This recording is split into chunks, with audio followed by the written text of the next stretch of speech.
বাংলাদেশি হিসেবে আমাদের জন্য কিছুটা কষ্টকর, খানিকটা অযৌক্তিকও হতে পারে। কথাটি বললাম এ কারণে যে জর্জ হ্যারিসন ও রবি শঙ্করের উদ্যোগে 1971 সালের আগস্ট মাসে ভারতে আশ্রয় নেওয়া বাংলাদেশি শরণার্থীদের সাহায্যের জন্য নিউ ইয়র্কের মেডিসিন স্কয়ার চত্বরে আয়োজিত কনসার্ট ফর বাংলাদেশে তিনি শুধু অনুপস্থিতই থাকেননি,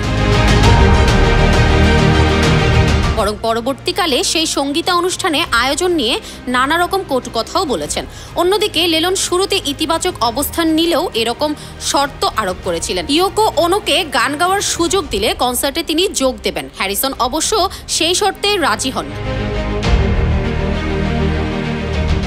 বিটলসের একমাত্র যে সাবেক সদস্য কোনো রকম আপত্তি না তুলে কনসার্ট ফর বাংলাদেশে যোগ দিতে তাৎক্ষণিকভাবে রাজি হয়েছিলেন তিনি ড্রামবাদক রিঙ্কো স্টার। হ্যারিসন আর রিঙ্কো স্টার ছাড়া বিটলসের বাইরের যেসব বিখ্যাত সঙ্গীত শিল্পী কনসার্টে অংশ নিয়েছিলেন সেই দলে ছিলেন বব ডিলান, এরিক ক্ল্যাপটন, বিলি প্রেস্টন ও লিওন রাসেল।